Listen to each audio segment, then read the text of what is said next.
to What's Ailing America, one of your most important weapons in fighting the war on truth being waged against the people by the mainstream media. On today's show, we're going to have one of the most important shows we've ever had. I'm going to shorten my introduction so that I can tell you what the show is going to be about. You really need to have everybody you know listen to the archives of this show, people, because this show is going to go viral. I want to encourage all of you to go to my website, drcarley.com. You can learn about my work explaining and reversing vaccine-induced diseases, how I do consults, etc. There's a new YouTube video at the top of the site. You must listen to this, where 4 callers, including myself, called into C-SPAN and asked the talking head, who's supposed to be an expert in weapons of mass destruction from the Heritage Foundation, about what we're going to be talking about today.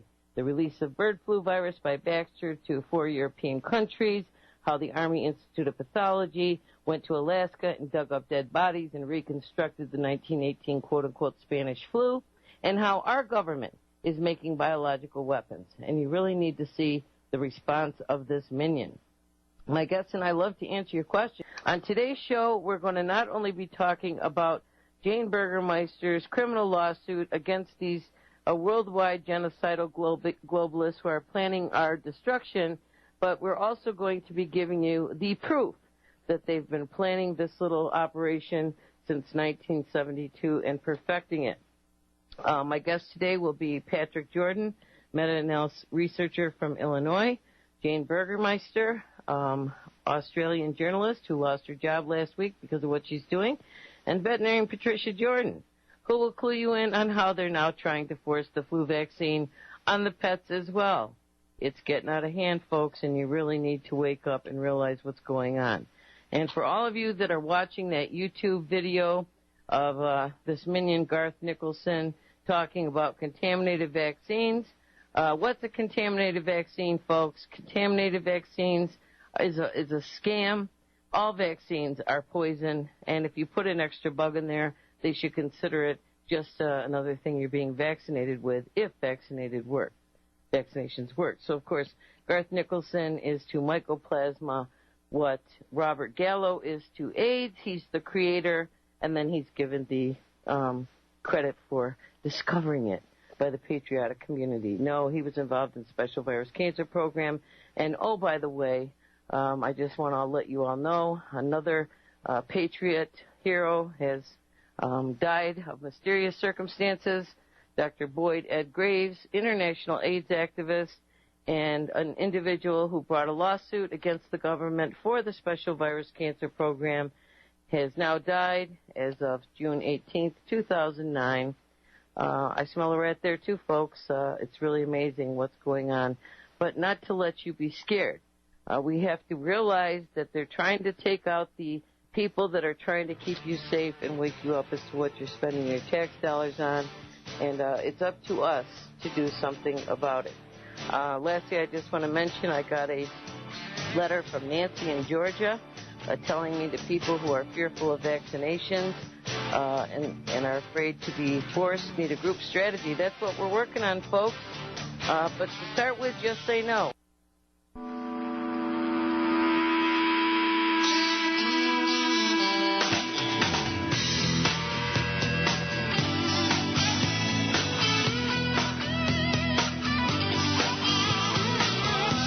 Individuals that are going to be on this show today.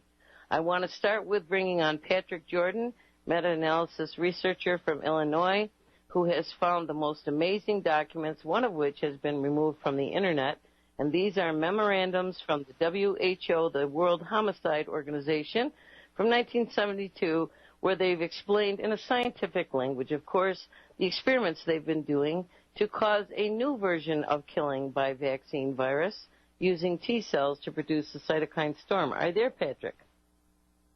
Okay, take it away. Hello, listeners. There is no Santa Claus. This is Pat Jordan coming to you from the Grain Ghetto, quite possibly for the last time, with the biggest expose of global crime in the history of the planet.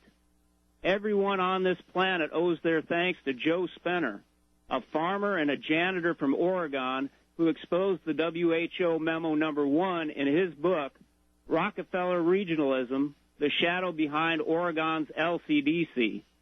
Without Joe's remarkable work, we would not have been able to put the picture together. We can only bring the information to you. It's up to you to act or not act, as the case may be, because we're asking you simply to say no. There's nothing more the rest of us can do without everyone rising up as a single body against this crime, because they can pick us off separately, just like Dr. Carley is saying might have happened with Dr. Graves, but they can't kill the entire planet unless you roll your sleeve up for a vaccine. The very future of mankind is up to you. Now, here's the history, folks. World War III began in 1790. I didn't make a mistake. World War III began in 1790. The first shot was fired by Edward Jenner at James Phipps. It killed him. The princes of the moon and sun, you know as the Ilu Amun Atis, conspired against mankind to enslave it with inoculations of chimeric pus. And I'm saying the true name of the Illuminati as education, not as an evocation. World War I began in 1915 with the release of the pertussis vaccine. The bacterial poison from whooping cough called pertussis toxin is used in the laboratories today to turn off neutrophils. It turns off white blood cells. It turns off the immune system. In 1918, soldiers deployed from the United States into Europe were given an unknown vaccine. And I've got to emphasize here, folks, if you are approached by somebody with a needle or something in a vial, unless you made it yourself, you have no idea what is in there. Once these troops were overseas, they were exposed to lewisite gas, which is an arsenic compound, and phosgene gas, which is a chlorine compound. We don't know what triggered it, but their immune systems kicked in with a cytokine storm and killed young people in the best of health. World War II began well before 1941, when every United States military man was considered to have at least one mandatory tetanus vaccine. The bacterial poison from tetanus toxin increases the growth of viruses. The first Gulf War began well before 1990, when the bacterial poison from anthrax was injected into them. In 1968, the Pentagon spent $30 million of your tax dollars to study witchcraft and sorcery in Africa and snake venoms in the Middle East. And now we get to the heart of the matter here, folks. In 1972, the World Health Organization Bulletin, Volume 47, Number 2, Memoranda Number 2, says that the use of cobra venom can deplete the complement system, making laboratory virus infections less lethal. Now, in law enforcement, it said there are no coincidences. When we take all these separate facts, we can paint a picture outlined in the WHO Memorandum Number 1, where they found virus infections make antibody and antigen complexes. These circulating immune complexes can clog blood vessels or implant in tissue, making the body eventually attack itself. The main focus of this WHO study was kidney disease, resulting from purposely infecting test animals with virus. And whenever I say test animal, you can always substitute human being. They would take the test animal that either had been bred with immunodeficiency or they used cancer chemotherapy drugs to cause the immunodeficiency. Then they would load the animal up with an otherwise lethal virus. But since the cell-mediated immunity was suppressed, every single cell... This study is supported by a $3 million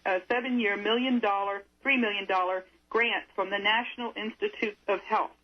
So what I wanted to do was look into the combination flu vaccines that were administered to horses on that very track in Florida that will have had a chance to communicate with the dogs, the racing greyhounds, that then spewed forth this new canine problem to the increasing areas. The H7 serotype is in some of the equine vaccine, flu vaccines that are administered. And guess who owns that intellectual property for the vaccine, which now mixes the H7 and the H3N1 together? It is none less than the United Nations. And the organization I had listed wrong, it's called WIPO, the World Intellectual Property Organization. So all of these alphabet soup groups, the UN is actually the holder of the intellectual property on the gene sequences of what get put into these vaccinations. And the World Health Organization has obviously already been set up to take over control of these countries, which I didn't know until, Jane produced that information. But this is how it will go down. They are utilizing animals with their intimate relationships with human beings to be able to help foster the development of a pandemic virus. There is a book online by Dr. Michael Greger. It's called The Bird Flu, a Virus of Our Own Making, Our Own Hatching. He is the Director of Public Health and Animal Agriculture for the Humane Society of the United States. There's over 3,200 references that connect why these viruses come out of the very use of the vaccinations that we use in veterinary medicine. He's an MD doctor, but he's also a Director of Public Health. And if you want to access that information, and like I said, it's hard to fight with 3,200 references, but it's birdflubook.com, and that's available online. Okay, so we have the makings of a pandemic virus, and we have clearly the interaction of people that should be protecting our health, and no, they are not. They have quite a different agenda. Well, not only do they have a different agenda, I mean, that's like putting it mildly. They are combining all of these things, finding, as you've said on previous shows, having their virus hunters to go out to find the most lethal versions possible, and then making them their intellectual property. I mean, this is insane, people. This is insane, and I really think the people are getting it.